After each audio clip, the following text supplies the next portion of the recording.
Christmas was called off. Too tight this year, just staying home. So, I spent the day alone.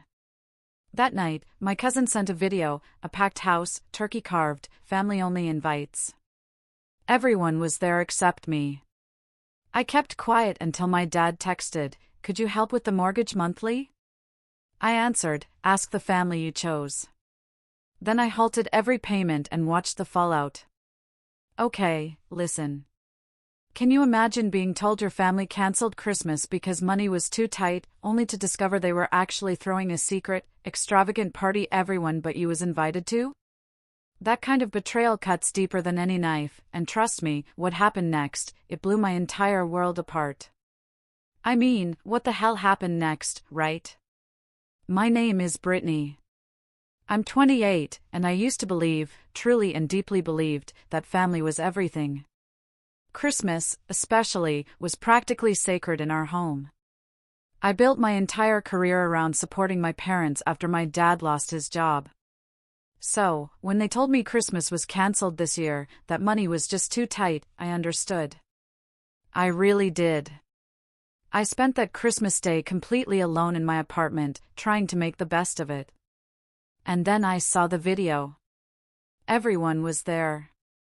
Everyone except me. The betrayal, it was a physical blow. But that was just the beginning. Before I dive into how I untangled myself from that mess, tell me, where are you watching from? Drop it in the comments below. And if you've ever felt the sting of family betrayal, or just seen people take advantage of someone's kindness, please hit that like button and subscribe. Trust me, you're going to want to hear how I reclaimed my power in this situation. I grew up in a small town in Arizona. As the eldest of 3, I always felt this immense weight of responsibility for my family. My parents, Michael and Laura, always taught us about strong family bonds and traditions. My brother Josh is 25, and my sister Katie is 22. We weren't rich, but we were happy. And the holidays? They were pure magic. Christmas was the absolute highlight. Mom would spend weeks, literally weeks, transforming our modest house into a winter wonderland. Dad would drive us around, hot chocolates in hand, just looking at the lights. We had all these silly traditions, matching pajamas on Christmas Eve, taking turns opening one gift before bed. Those memories, they were the bedrock of my childhood. They made me who I was. I was always the academic one, the planner. After high school, I landed a scholarship to Arizona State for computer science. College was a grind. I juggled part-time jobs, covered expenses the scholarship didn't, determined to make something of myself. But no matter how hectic things got, family always came first. I came home for every holiday, especially Christmas. After graduating with honors, I snagged an amazing job at Tech Fusion in Seattle. It was an incredible opportunity, one I couldn't pass up, even if it meant moving 1,000 miles away. My starting salary was more than both my parents had ever made combined. I was so proud, but I definitely missed being close to home. Then, 3 years ago, everything changed. Dad lost his job. He'd been at that manufacturing plant for 20 years. And at 54, finding comparable work was brutal. Mom worked part-time, but their combined income just wasn't enough to cover the mortgage on the house they'd been paying off for 18 years. I remember the call like it was yesterday. Dad, in tears, terrified they might lose the family home. I didn't hesitate. "I'll help," I told him, my voice firm. "Just tell me what you need." That was the moment. That was the beginning of my financial support. At first, it was helping with the mortgage for a few months, then covering utility bills when winter hit. Soon, I was transferring $2,000 every single month to keep them afloat.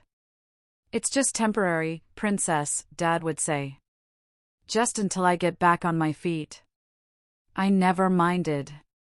Not really. My job at Tech Fusion was soaring. I'd been promoted twice in 3 years. My salary allowed me to live comfortably in my little apartment in Seattle while still sending that money home. Despite the distance, I called my parents every Sunday without fail. As Christmas approached this year, those calls became more frequent. We talked about plans, the excitement building inside me.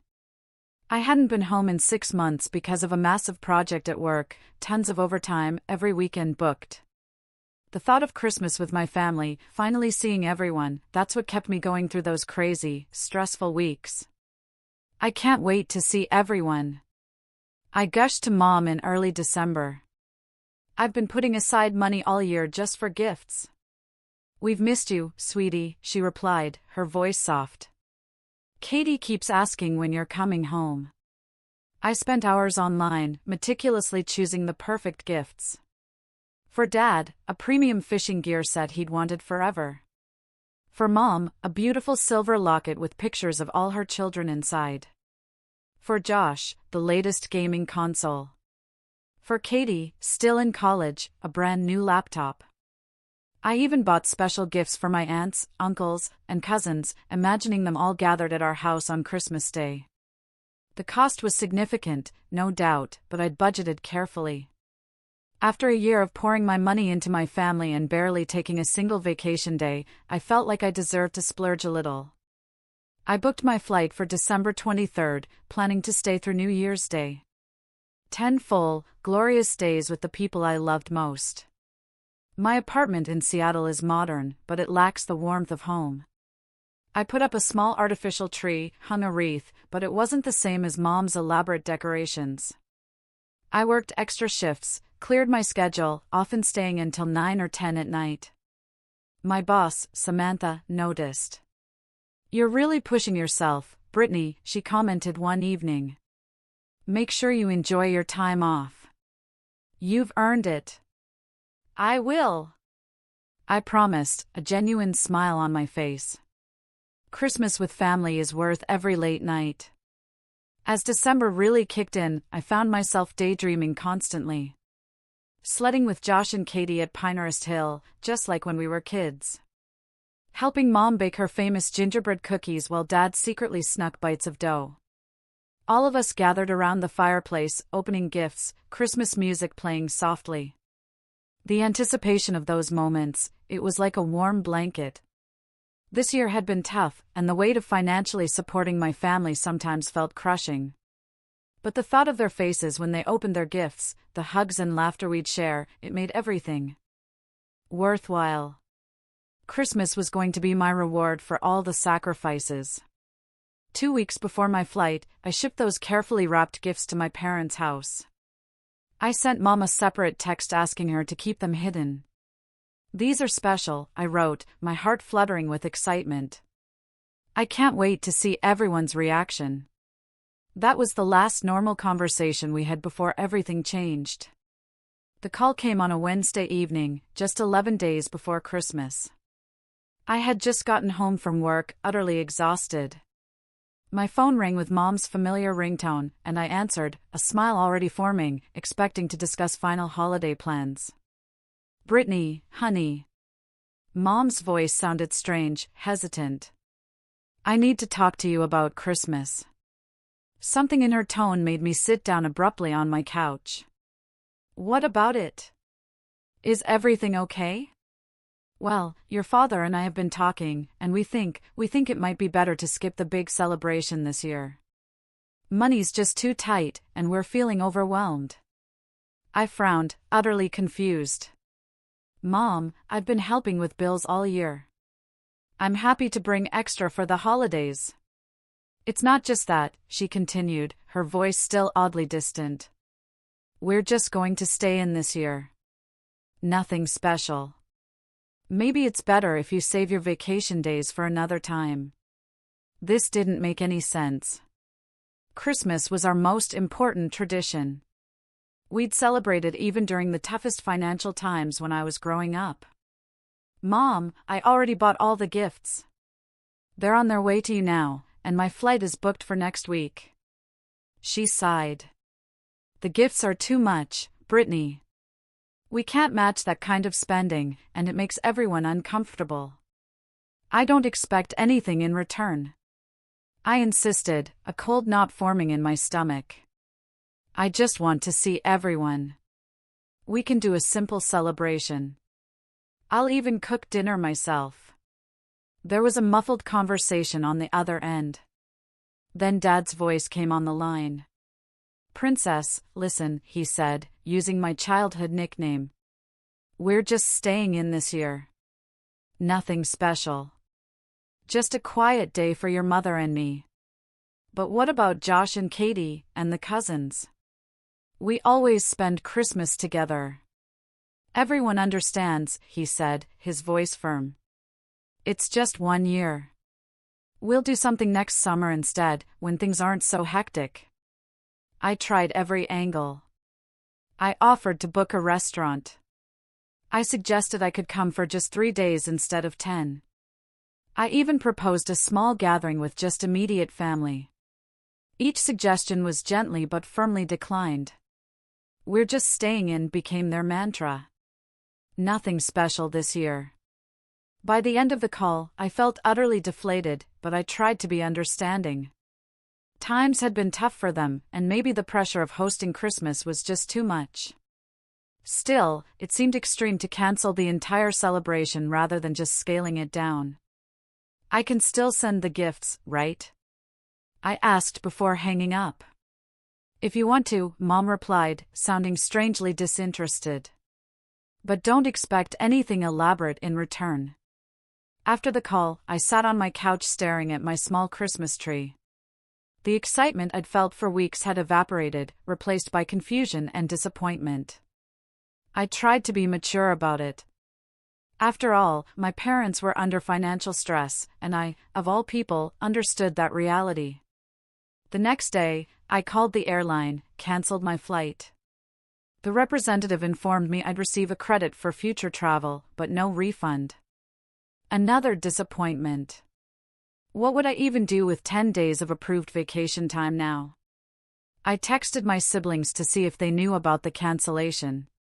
Josh replied with a brief, "Yeah, tough year." Katie didn't respond at all, which was really unusual for her. I wondered if she was busy with finals. Over the next few days, I made several attempts to maintain some semblance of holiday connection. I suggested a group video call on Christmas morning. Mom responded that their internet had been spotty and she couldn't commit. I proposed sending a care package with ingredients for our traditional Christmas breakfast. Dad texted back that they were watching their sugar intake and wouldn't be doing the usual breakfast. Each rejection felt stranger than the last. My parents were never particularly health conscious, and our rural Arizona town had reliable internet. Something felt off, but I couldn't put my finger on it. A week before Christmas, the tracking information showed my gifts had been delivered. I texted Mom to confirm. "Yes, got them" was her only reply. No excitement, no gratitude, no questions about what was inside. Just a confirmation, as if I'd sent a mundane package of office supplies. I tried calling that evening, but got no answer. I left a cheerful voicemail expressing my disappointment but wishing them a peaceful holiday. Neither parent called back. 3 days before Christmas, a text from Dad. "Nothing special happening here on Christmas Eve or day. Just staying in. Don't worry about calling. We might turn phones off to relax." That message felt like a punch to the stomach. Don't worry about calling on Christmas. In 28 years, I had never spent a Christmas without at least speaking to my family. Now, they were actively discouraging me from making contact. As Christmas truly approached, their responses became increasingly distant and evasive. My brother stopped replying to texts altogether. Katie sent one message saying she was super busy with friends and would catch up after the holidays. My parents' communications became less frequent, more brief. Despite all this, I kept sending cheerful messages. I still held out hope that maybe on Christmas Day they would reach out, change their minds, or at least express some warmth. I tried to ignore the growing sense that something wasn't right. The gifts I'd shipped represented weeks of thoughtful selection and a significant portion of my savings. The thought that they might sit unopened, or worse, be opened without care or appreciation, was painful. But more than the money, it was the emotional investment that truly hurt. Each gift was a tangible piece of my love, my desire to bring them joy despite the miles. Christmas Eve arrived, bringing a heavy snow to Seattle. My apartment windows frosted over with delicate patterns. In years past, this was when I'd call my family, wish them a Merry Christmas Eve before we all put on our matching pajamas. This year, my calls went straight to voicemail. That night, I fell asleep with my phone clutched in my hand, still hoping for a message that never came. I woke up on Christmas morning to the sound of silence. No excited calls from my sister, no cheerful group text from my parents, just the quiet hum of my building's heating system. For a moment, I lay in bed, staring at the ceiling, trying to summon the holiday spirit. This would be my first Christmas alone in 28 years. Despite knowing for almost 2 weeks that I wouldn't be with family, the reality of the day hit me with an unexpected force. I checked my phone. Nothing. No messages, no missed calls, no social media notifications from family members. The screen reflected back a stark emptiness that perfectly matched the hollow feeling in my chest. "Merry Christmas to me," I whispered to the empty room, forcing myself out of bed. I'd made half-hearted attempts to create a festive atmosphere. The small artificial tree stood in the corner. A few wrapped gifts beneath it from coworkers and my best friend Amy, who lived in Boston. I'd hung a strand of lights, placed a holiday-scented candle on my coffee table. These decorations, which had seemed cheerful when I put them up, now felt like sad imitations of real holiday warmth. I shuffled to the kitchen and made coffee, trying to decide how to spend the day. I'd declined invitations from Seattle friends to join their family celebrations, naively believing until the last minute that my own family might change their minds. Now I faced hours of solitude with no clear plan. After breakfast, I called my parents' home phone, then their cell phones. All went to voicemail. I left a bright, cheerful message. "Hi, Mom and Dad. Just wanted to wish you both a very Merry Christmas. I hope you're having a peaceful day, just like you wanted. I love you both and miss you. The gifts are from me, of course. I hope you like them." My voice sounded artificial, even to my own ears, but I maintained the facade of understanding. After all, they had been clear about wanting a quiet holiday. Perhaps their phones really were turned off for relaxation, as they'd said. I tried Josh next, then Katie. Neither answered. I left similar upbeat messages, hiding my growing sense of isolation. With communication attempts exhausted, I needed to occupy myself. I put on Christmas music and decided to prepare a small holiday meal. It wouldn't be Mom's traditional turkey, but I could make something special just for me. I'd purchased a small ham, potatoes for mashing, ingredients for a simple vegetable side dish. As I chopped and stirred in my tiny kitchen, I found myself talking out loud, narrating the cooking process as if I were hosting a holiday cooking show. It was better than silence. "Now we'll add a glaze to the ham, just brown sugar, a bit of mustard, and some spices." My voice echoed in the empty apartment. I swallowed hard against the lump forming in my throat. By 3 o'clock, my meal was ready. I set my small dining table with my best dishes, lit a candle. I even put on a nice sweater, refusing to spend Christmas in pajamas all day. As I sat down to eat alone, I took a photo of my plate. I almost posted it on social media, but stopped myself. I didn't want my family to see me alone if they were checking feeds. I didn't want their pity.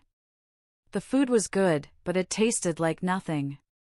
Each bite was mechanical sustenance, devoid of pleasure. I left half the meal uneaten and packed away the leftovers. Afterward, I decided to open the few gifts under my tree. There was a scarf from my coworker Jennifer, a bottle of wine from my boss Samantha, and a carefully wrapped package from Amy. I saved Amy's for last, knowing she would have put real thought into it. Inside was a beautiful photo frame containing a picture of the two of us from college graduation, arms around each other, faces split with enormous grins. A note accompanied it, "For your new place. Never forget who's always in your corner. Love you, friend. Tears sprang to my eyes. Amy and I had met freshman year and become instant friends. Despite living on opposite coasts, we maintained our bond. She had invited me to spend Christmas with her family, but the last-minute airfare had been ridiculously expensive. I texted her a photo of the frame on my mantle. Love it. Love you. Merry Christmas. Her reply came instantly. Merry Christmas. How are you holding up alone? I hesitated, then replied honestly. It's harder than I expected. No word from family yet. That's weird, she responded. Have you checked social media to see if they posted anything? I hadn't. In fact, I had been actively avoiding social platforms all day, not wanting to see everyone else's perfect family gatherings. But Amy's suggestion planted a seed of curiosity. If my family truly was having a quiet, nothing special day at home, there would be no posts to see, right? I'll check later, I promised Amy. Watching Christmas movies now. I wasn't actually watching anything, but I needed time to decide if I wanted to look. Part of me feared what I might find, though I couldn't articulate why. The afternoon crawled into evening. Outside my window, snow continued to fall, blanketing Seattle in white. In Arizona, it would be sunny and mild, perhaps 50 degrees. I imagined my childhood home, my parents sitting quietly as they described, perhaps reading or watching television. No decorations, no special meal, no celebration. I tried calling one more time around 6 o'clock. Still no answer from anyone. The silence was becoming deafening. By 8 p.m., I had run out of ways to distract myself. I'd cleaned the kitchen, reorganized my bookshelf, wrapped myself in a blanket, and stared blankly at a Christmas movie playing on my laptop. The character's holiday joy felt like a mockery of my solitude. With nothing left to occupy my restless mind, I finally opened Instagram. I told myself I was just checking in on friends. But Amy's suggestion lingered. What if my family had posted something today? I didn't have to look far. The notification appeared as soon as I opened the app. Jackson Williams went live 30 minutes ago. Jackson was my cousin, my dad's sister's son. We had grown up together, remained friendly. My thumb hovered over his profile picture. Hesitation mixed with a morbid curiosity. If the family truly was having a quiet, scaled-back Christmas, there would be nothing notable to see. I tapped the screen. The video began playing, and my world. It just collapsed. There was my childhood home, but nothing about it resembled the quiet, minimal Christmas my parents had described. The living room was transformed with elaborate decorations. A massive tree towered in the corner, surrounded by piles of brightly wrapped presents. Garlands draped the staircase banister. Festive centerpieces adorned every surface. But it wasn't just the decorations that sent a shock through my system. It was the people. The house was full, brimming with familiar faces. My brother Josh lounged on the couch wearing a new sweater I didn't recognize, laughing at something off camera. Katie sat cross-legged by the tree, sorting through gift tags with our younger cousins. My aunts and uncles clustered in conversation groups, holding wine glasses and plates of appetizers. And there, in the center of it all, were my parents. Mom wore a beautiful red dress I'd never seen before, her hair freshly styled. Dad stood beside her in a new button-down shirt, carving a massive turkey on the dining room table. Annual Williams Family Christmas Feast. Jackson narrated, panning across the room. Everyone's here for the big day. Everyone except me. I felt physically ill, a wave of nausea rising in my throat. My hands shook so badly I nearly dropped the phone, but I couldn't stop watching. The camera moved to the mantel where elegant Christmas cards were displayed. I froze the frame, zoomed in. They weren't cards. They were invitations. Gold script on cream paper read, Williams Family Christmas Celebration. Family only. December 25th, 3 p.m. family only, the words burned into my brain. I continued watching, a sense of detached horror washing over me as Jackson's video tour showed relative after relative, all gathered in the home where I'd been told nothing special was happening, where Christmas had supposedly been cancelled due to tight finances, where I had been explicitly told not to come. The video moved to the gift exchange. I watched as my mother opened a small jewelry box and gasped in delight, holding up an expensive-looking diamond pendant. "Michael, it's beautiful," she exclaimed, kissing my father on the cheek. The same father who had been accepting $2,000 from me monthly to help with the mortgage. The same mother who had said they couldn't afford Christmas this year. I recognized some of the wrapped packages under the tree as the ones I had sent. They sat unopened in a corner, clearly set aside and forgotten in the excitement. Then came my father's speech. He stood holding a glass of champagne, another expense they supposedly couldn't afford, and addressed the room. "I want to thank everyone for making it here today," he said, smiling broadly. "Looking around, I see everyone who matters to us. Everyone who makes this family special. Everyone who matters." The words were a knife to my heart. "This year hasn't been easy," he continued. "But having all of you here makes everything worthwhile." To family, the room echoed, raising glasses. A family that apparently didn't include me. The video ended with scenes of dessert being served and more gifts being opened. My gifts remained untouched in the corner, an afterthought. I replayed the video 3 times, capturing screenshots as evidence. Each image was more damning than the last. The elaborate meal. The expensive new clothes. The professionally decorated house. The champagne glasses. The diamond pendant around my mother's neck. The physical symptoms of shock set in as the truth became undeniable. My hands went cold and numb. My chest constricted as if bands were tightening around my ribs. The room seemed to spin slightly, and I had to put down the phone and focus on breathing. I ran to the bathroom and threw up the Christmas dinner I had prepared for myself. Kneeling on the cold tile floor, I finally allowed the tears to come.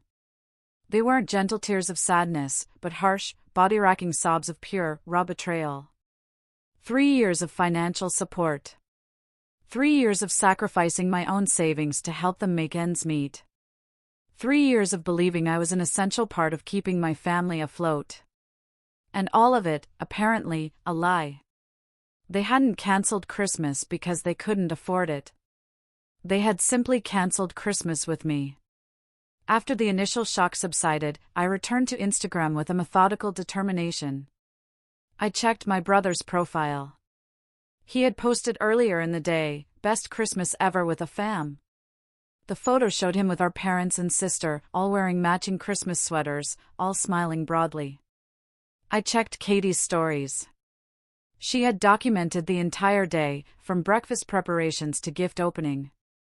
"Annual Williams Christmas Magic," her caption read, as if nothing was different about this year. I even checked my Aunt Susan's profile. She had shared photos going back weeks showing preparations for the gathering. "Can't wait for our family Christmas," a post from December 10th declared, right around the time my mother called to tell me the holiday was cancelled. With shaking hands, I texted the screenshots to Amy. Her response was immediate. "What the actual hell? Call me now." I did. And the moment I heard her voice, I broke down again. "They lied to me." I sobbed, the words tumbling out.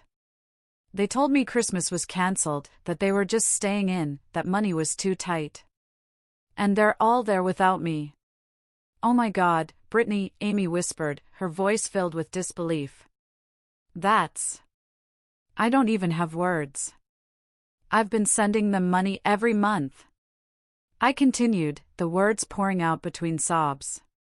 $2,000 to help with the mortgage, with bills. Dad lost his job and said they might lose the house. I've been helping them for 3 years, Amy. 3 years, and now they're buying diamond necklaces and throwing huge parties. The outrage in her voice mirrored the feeling building inside me. "I don't understand," I said, my voice small and broken. What did I do wrong? Why wouldn't they want me there? You didn't do anything wrong, Amy said firmly. This is about them, not you. This is exploitation, Brittany. They've been taking advantage of you. The word hit me hard. Exploitation, was that what this was? Had my own family been using me? I need to look at something, I said suddenly. I'll call you back. I hung up and immediately opened my banking app. There it was. The recurring monthly transfer to my parents' joint account. $2,000.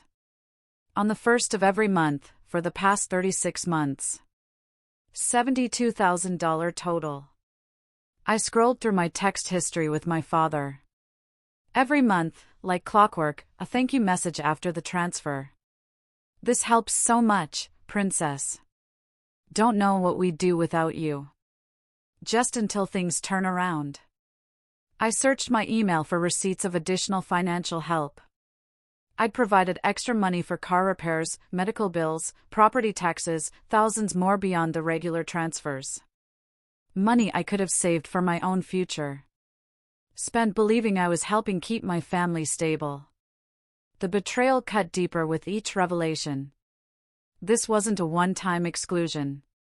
This was a pattern of deception designed to keep me sending money while keeping me at a distance.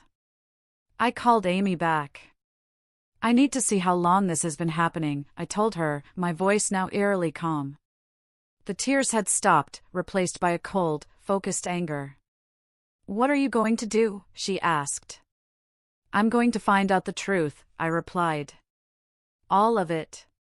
Over the next few hours, Amy remained on the phone with me as I conducted a thorough investigation into my family's deception.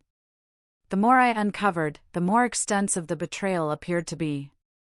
I think I should check their other social media accounts, I told Amy, my voice hollow as the initial shock gave way to methodical fact-finding. Do it, she encouraged. You deserve to know exactly what's been happening. I started with Facebook, which my parents used more frequently than Instagram. My father's profile revealed numerous gatherings over the past year that I'd known nothing about. Family barbecues in the summer, a lavish Thanksgiving dinner, even a vacation to San Diego in October that no one had mentioned to me. They told me they couldn't afford a vacation this year, I said to Amy, my voice rising with indignation. I offered to take them somewhere for their anniversary, but Mom said traveling was too expensive right now. While you were working overtime to send them money, Amy added, the disgust evident in her tone. My mother's profile yielded even more damning evidence. Photos of shopping trips showcasing expensive purchases. Check-ins at upscale restaurants. A post about their new entertainment system from just 2 months ago, complete with a picture of a massive flat-screen television that must have cost at least $2,000. $2,000, the exact amount I sent them monthly to help with the mortgage. Amy, I whispered, the realization hitting me like a physical blow. I think I've been funding their lifestyle, not their necessities. I suspected something was off with them, Amy admitted quietly. Remember when I visited you in Arizona last year? Your mom was wearing a designer watch, but they were still accepting your money for emergencies? I did remember. I'd noticed the watch, but assumed it was a gift or maybe a good knockoff. I hadn't wanted to believe my parents would spend frivolously while claiming financial hardship. Why didn't you say something? I asked, not accusingly, but genuinely curious. You were so convinced they needed your help, Amy replied gently. You spoke about it with such pride, being able to support them. I didn't have proof they were taking advantage, just a feeling. I didn't want to hurt you without being certain. That conversation made me reflect on other warning signs I'd missed or simply dismissed. The new car my father started driving last year, supposedly a great deal he couldn't pass up. The kitchen renovation my mother had mentioned, casually describing it as just some minor updates, which I now saw from photos, was a complete high-end remodel. I returned to Instagram and scrolled further back through Jackson's profile. There, from 6 months ago, was a post that made my blood run cold. Another fantastic Williams family reunion. So great having everyone together. The photo showed my entire extended family gathered at a lakeside cabin. Everyone was there. Everyone except me. They've been excluding me from family gatherings for at least 6 months, I told Amy, my voice breaking again. Probably longer. But why, Amy? I asked the question I couldn't answer. You've done nothing but support them. You're successful, generous, kind. What possible reason could they have for cutting you out? I had no explanation that made sense. I had always been the responsible one, the achiever, the child they bragged about to friends and neighbors. Or at least that's what I thought. I need to check something else, I said suddenly. Let me call you back. I hung up and immediately opened my email, searching for the most recent conversation with my younger sister, Katie. We had discussed her visiting me in Seattle over her spring break, with me offering to pay for her flight. Her response now seemed telling, not sure if I can get away from family obligations that week. Maybe another time. Family obligations, that phrase took on a chilling new meaning in light of what I'd discovered. I searched for emails from my brother Josh as well. 3 invitations I'd sent for him to visit Seattle in the past year. All declined for various reasons. Work commitments, schedule conflicts, a vague not a good time right now, never a suggestion of an alternative date. My family hadn't just excluded me from this Christmas.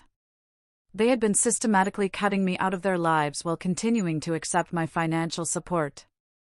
I called Amy back, my research continuing as we talked.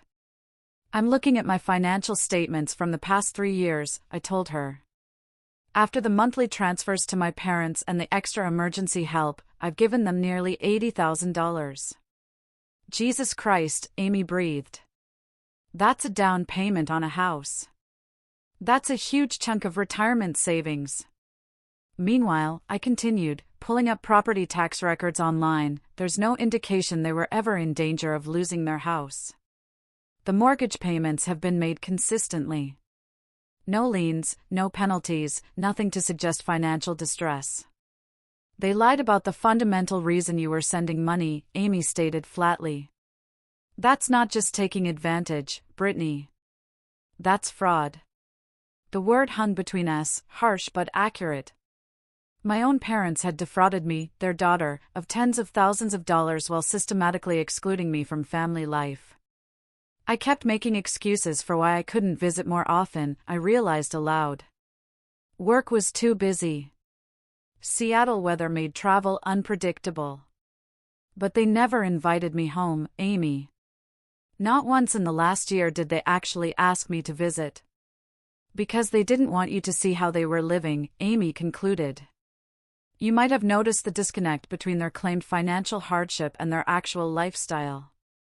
I continued piecing together the timeline of deception, a knot of anger and hurt tightening in my chest. Every discovery added to the betrayal. Every realization made it clearer that this hadn't been a misunderstanding or a one-time exclusion. This was calculated, ongoing exploitation by the people I trusted most. Through social media posts and conversations with extended family members over the years, I created a rough outline of gatherings I'd been excluded from. Easter, 4th of July, Labor Day weekend at a rental cabin, Thanksgiving, and now Christmas. 5 major family events in 1 year, all deliberately hidden from me. The worst part, I told Amy as midnight approached, my voice hoarse, is that I genuinely believed I was helping them survive a difficult time. I cut back on my own expenses. I put minimum payments on my student loans instead of paying extra. I delayed starting a retirement account. Also, I could help them keep their home and maintain some dignity after Dad lost his job. While they were taking luxury vacations and buying diamond necklaces, Amy finished, no longer bothering to hide her outrage. Why? I asked again, the question that kept circling back. Why would they do this to me? Some people take advantage wherever they can, Amy said softly. Even from those they should protect most. It's not about you, Brittany. It's about who they are. As Christmas Day came to a close, I sat surrounded by screenshots and financial statements. The evidence of my family's betrayal laid bare before me. The pain was evolving, transforming from the sharp shock of discovery to a deeper, more resolved understanding of what needed to happen next. "Amy," I said finally, my voice steady despite the tears that had left tracks on my face. "I need to make some changes." "I'm with you," she replied instantly. "Whatever you decide to do, I'm in your corner." As I prepared for bed that night, my phone chimed with a new message. It was from my father, the first contact from my family all day. My heart raced as I opened it, wondering if perhaps there would be an explanation, an apology, something to make sense of the inexplicable cruelty I'd discovered. Instead, the message read, "Hope you had a nice Christmas, Princess. Quick question. Can you help with the mortgage payment on Monday? Bit short this month. The usual $2,000 would be great. Thanks in advance." I stared at the message, a cold clarity washing over me. After everything I had seen today, after the elaborate celebration they had hosted while telling me Christmas was cancelled, my father's only communication was another request for money.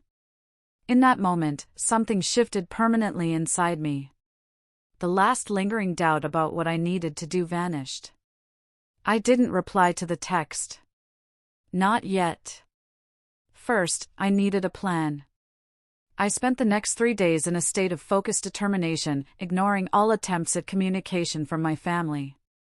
My father's initial text asking for the usual $2,000 was followed by several more. "Princess, did you get my message about the mortgage?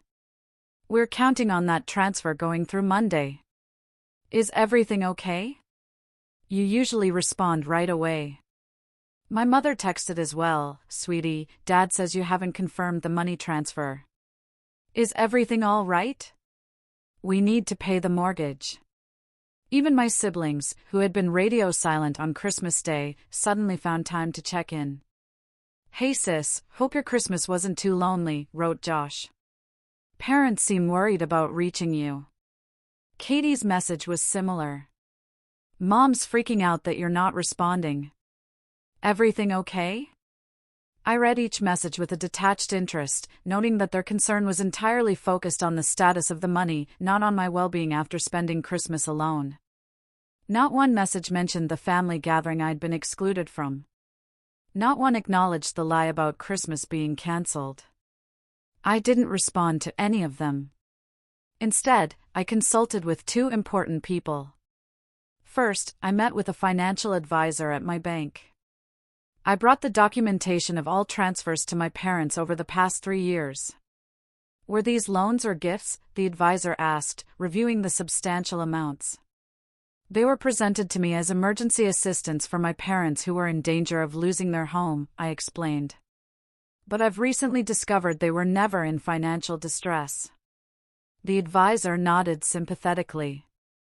"Unfortunately, without written loan agreements, these would legally be considered gifts. However, we can absolutely stop any automatic transfers and secure your accounts going forward." Together, we canceled the recurring transfers scheduled for the upcoming Monday. We changed the passwords and security questions on my online banking. We even set up alerts for any unusually large withdrawal attempts. My money was now secure from further exploitation. Next, I video called Amy, who had been my emotional support throughout this entire ordeal. "I'm ready to respond," I told her. "I've secured my finances. Now, I need to establish boundaries." "Are you sure you're ready?" Amy asked gently. "It's okay to take more time." "I'm ready," I confirmed.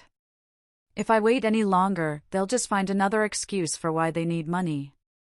The cycle needs to end now." Amy nodded. "I'm proud of you, Britt. Whatever happens, remember this is about protecting yourself, not punishing them, even if they deserve it." With my finances secured and my resolve strengthened, I finally responded to my father's text on the evening of December 28th, 3 days after Christmas. The message I'd received that morning had been more urgent than previous ones. Brittany, we need to know if the money is coming tomorrow. The mortgage payment is due. My reply was simple but impactful. Ask the family you chose. Within minutes, my phone exploded with notifications. First came a call from my father, which I declined. Then my mother called, then Josh. All calls went unanswered. Text messages began flooding in. Dad, what do you mean by that? Mom, Brittany, what's wrong? We need that money for the house. Josh, sis, parents are freaking out. Call them. Katie, what did you say to Dad? He's really upset. I remained silent, watching the panic unfold from a distance. It was telling that their concern centered entirely around the money, not around understanding what might be wrong or why I'd sent such a cryptic message. Finally, after an hour of ignored calls and texts, I sent a group message to my immediate family. I attached several of the screenshots, images of the Christmas gathering, the expensive gifts, the family invitations. My message read, I saw everything. I know Christmas wasn't cancelled. I know it wasn't a quiet day at home. I know everyone was there except me. I've contributed over $80,000 to this family over 3 years believing you needed help to survive. That ends today. All automatic payments have been cancelled. The response was immediate chaos. My phone rang continuously for the next hour. I turned it to silent and continued with my evening routine. A strange calm had settled over me. For the first time in years, I felt in control of my relationship with my family. When I finally checked my messages before bed, I found dozens of texts ranging from defensive to apologetic to outright manipulative. My mother had sent, "You're completely misunderstanding. We didn't think you could make it home with your busy job. We were protecting you from feeling obligated to travel." My father wrote, "This is a huge overreaction to a simple misunderstanding. We need that money for the mortgage, princess. The family depends on you." Josh tried a different approach. "Look, nobody meant to hurt your feelings, but cutting off financial support hurts everyone. Think about what you're doing." Katie was the only one who showed a hint of genuine remorse. "I'm really sorry, Brittany. I should have told you about the gathering. I just went along with what Mom and Dad said." I didn't respond to any of these messages that night.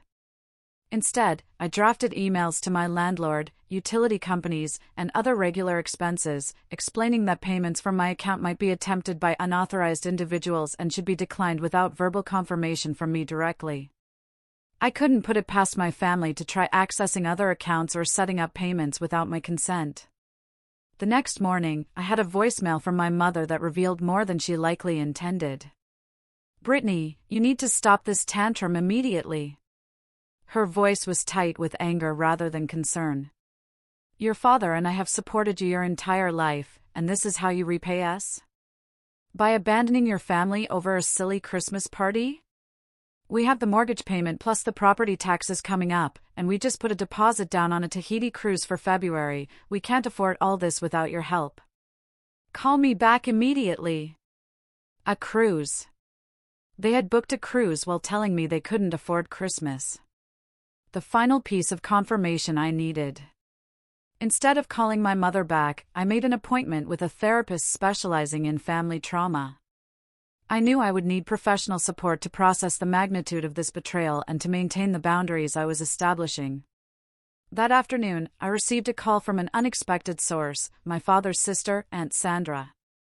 Unlike the rest of the family, she'd always been somewhat of an outsider herself, often missing from family gatherings or attending only briefly. I had always felt a kinship with her, but hadn't spoken to her in months.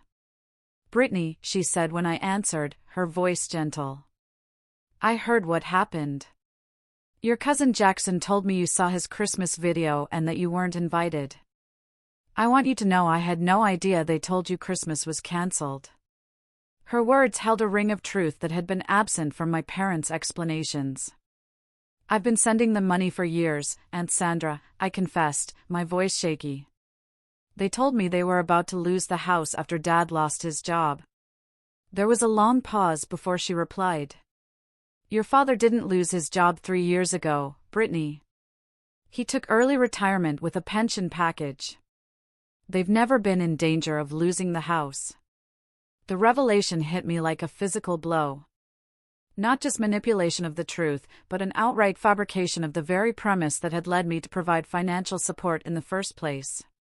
Why would they lie about something so fundamental? I asked, though I already suspected the answer. Your parents have always lived beyond their means, Aunt Sandra explained gently. Your success became their solution. They've been bragging to the family about their clever arrangement with you. Your generosity funding their lifestyle while they maintain control over the family dynamic by keeping you at a distance so you can't see how they're using your money. And everyone just went along with this? I asked, incredulous. Not a single family member reached out to warn me? Most people didn't know the extent of it, she admitted. I only found out recently when your father got drunk at Thanksgiving and boasted about how they had trained you to send money without question.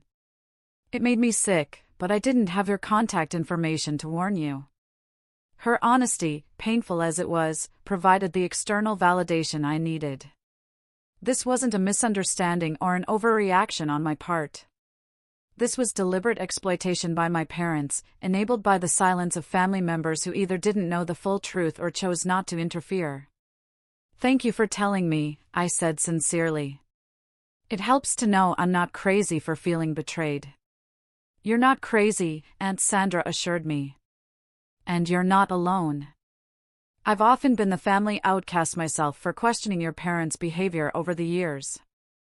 If you need someone who understands, I'm here. Her support strengthened my resolve. After our call, I composed a formal email to my parents, copying my siblings. It read, after discovering the extent of the deception regarding family finances and being deliberately excluded from family gatherings while continuing to provide financial support, I am terminating all financial assistance effective immediately. Any future communication should acknowledge the truth of what has occurred rather than continuing the pattern of manipulation. I will be taking time to reassess our relationship and what form it may take going forward, if any. The email was met with a barrage of responses, ranging from my mother's outrage, after all we've done for you, to my father's attempt at financial threats, you'll regret this when tax season comes. You've been claiming some of our expenses, to my brother's sudden concern for my mental health, you're not thinking clearly, sis. Maybe you should talk to someone. I forwarded these responses to my therapist as examples of the manipulation tactics I was facing. Her validation helped me stand firm as the pressure from my family intensified over the following days. 1 week after Christmas, my father sent a text that showed he still hadn't grasped the severity of the situation. Look, we're sorry if your feelings were hurt about Christmas, but we really need the January mortgage payment. Can you put aside this disagreement until we figure things out financially? My response was brief. The mortgage is your responsibility. My bank has been instructed to decline any attempted withdrawals from your accounts. It was the last direct communication I had with my father for months. As January began, I felt a strange mixture of grief and liberation. The family I thought I had was gone, revealed to be an illusion, maintained only as long as I provided financial benefit. But with that painful truth came freedom from exploitation and the opportunity to rebuild my life on honest foundations. The first month after cutting financial ties with my family was surprisingly peaceful.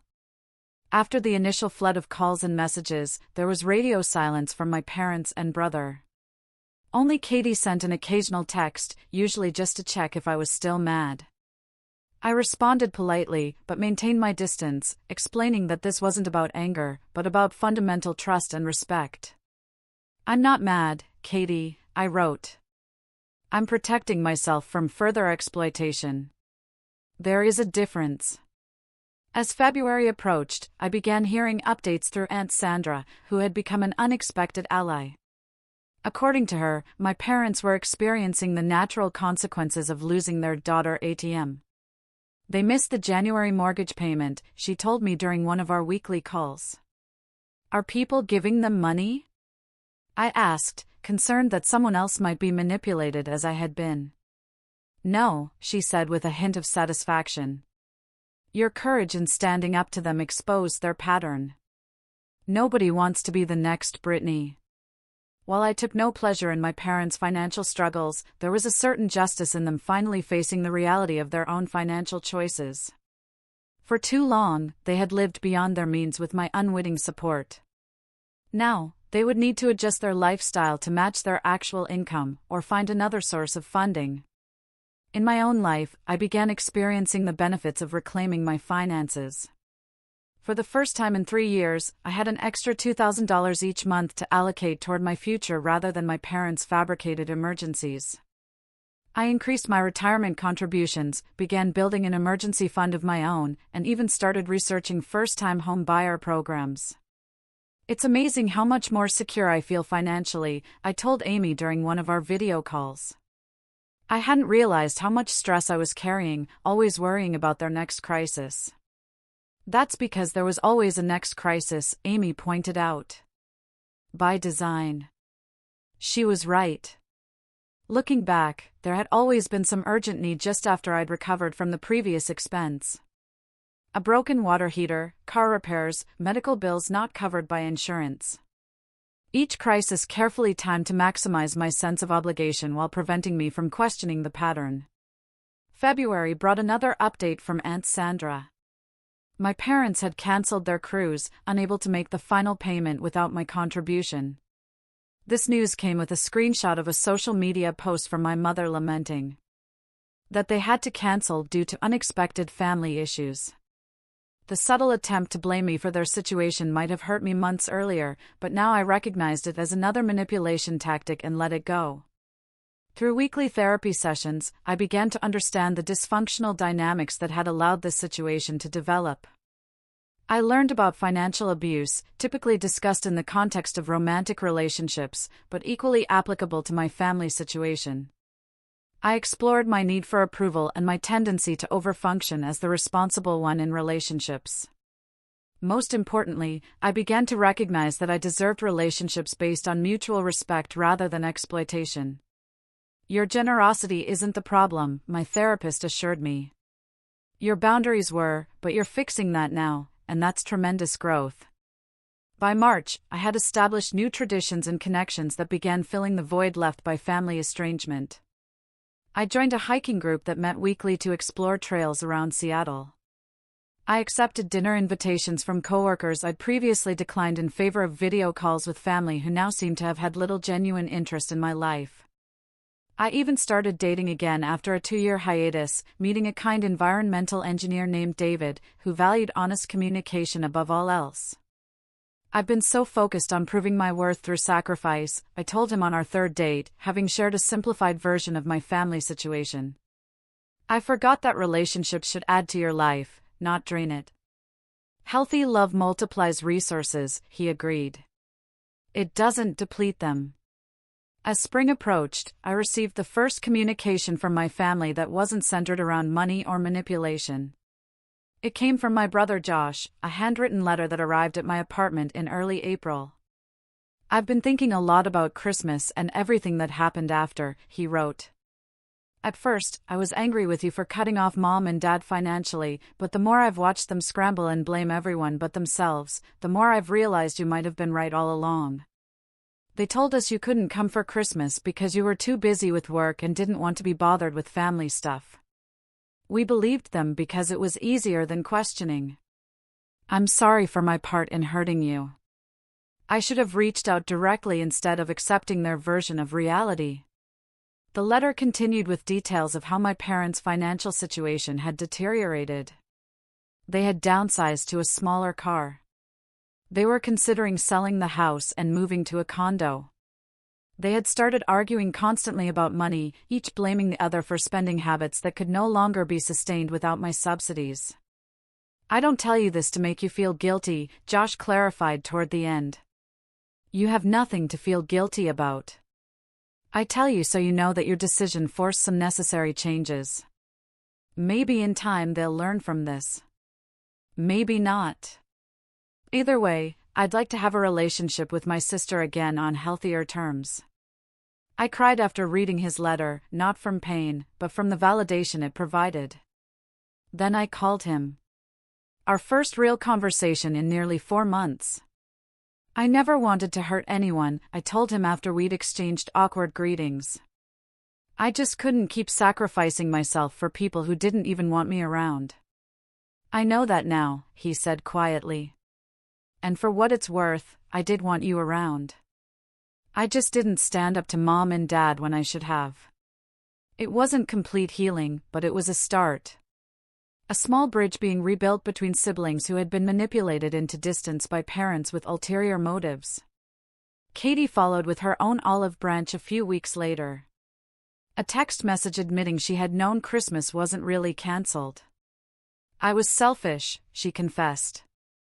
I went along with it because I didn't want to rock the boat. You deserved better from your little sister. These gestures from my siblings were meaningful steps toward potential reconciliation, but I maintained firmer boundaries than I had before. I agreed to monthly video calls with each of them, separate from any contact with our parents. I made it clear that I would not discuss my financial situation or decisions with them, nor would I entertain requests to resume supporting our parents. My relationship with Mom and Dad will develop on its own timeline, if at all, I explained to Katie. I'm not asking you to take sides, but I am asking you to respect my boundaries. As for my parents, their approach to the situation continued to reveal their true priorities. In May, after nearly 5 months of minimal contact, my father sent an email with the subject line, "Possible compromise." The body of the message read, "Your mother and I are willing to put the Christmas misunderstanding behind us. If you could consider resuming financial support at a reduced level, perhaps $1,000 monthly instead of $2,000, this would be tremendously helpful as we transition to our new budget. In exchange, we promise more transparent communication about family gatherings going forward." The offer contained no apology, no acknowledgement of the deliberate deception, and no recognition of the harm caused. It was purely transactional, treating our relationship as a business negotiation rather than a family bond in need of healing. I didn't respond. My mother tried a different approach, sending a Mother's Day card with a lengthy handwritten note expressing how much she missed her little girl and how families should stick together through misunderstandings. Again, no genuine acknowledgement of wrongdoing, just an attempt to minimize the betrayal as a simple miscommunication while appealing to family loyalty. I sent a polite thank you text for the card, but did not engage with the manipulation tactics embedded in her message. By summer, a full 6 months after the Christmas revelation, I had established a new normal that prioritized my well-being.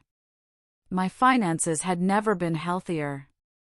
I had even put a down payment on a small condo in a neighborhood I loved. My relationship with David had deepened into something truly supportive and reciprocal. My friendships, especially with Amy, had flourished as I devoted more energy to people who genuinely valued my presence. Most importantly, I had developed a stronger sense of self-worth that wasn't tied to being needed or being the responsible provider. I learned that true generosity comes from abundance, not obligation, and that healthy relationships involve mutual giving rather than one-sided sacrifice. When Christmas approached again the following year, I felt a twinge of sadness for the family relationships I had lost, but no regret for the boundaries I had established. I created new traditions with chosen family, hosting a dinner for friends who couldn't travel home, and volunteering at a local shelter on Christmas morning. The joy I found in these connections was authentic in a way my family relationships had not been for years. I did eventually reconnect with my parents, but on dramatically different terms. After nearly 18 months of limited contact, they reached out with what seemed to be genuine remorse, prompted in part by family therapy they had reluctantly begun at Aunt Sandra's insistence. Our relationship now is cautious but cordial. I visit occasionally, but I maintain clear financial boundaries. No loans, no gifts of money, no discussions of their financial challenges. They have adjusted to their actual income level, selling their large family home, and adopting a more modest lifestyle. The most valuable lesson from this painful chapter wasn't about money at all. It was about recognizing that family should be defined by mutual care, respect, and honesty, not by DNA or obligation. It was about learning that sometimes the most loving thing you can do for others is to stop enabling harmful patterns, even when that choice brings short-term pain. And it was about discovering that my worth was never tied to what I could provide or sacrifice, but to who I am as a person, worthy of authentic connection. The Christmas that was cancelled turned out to be the greatest gift I ever received. Not a celebration of family, but a revelation of truth that allowed me to reclaim my life and rebuild it on foundations of genuine love and respect. Have you ever had to create strong boundaries with family members? I'd love to hear about your experiences in the comments below. Remember, setting boundaries isn't selfish. It's an act of self-respect. If this story resonated with you, please like, subscribe, and share with someone who might need to hear this message today. Thank you for listening to my journey, and remember that sometimes the family we choose is more important than the family we're born into.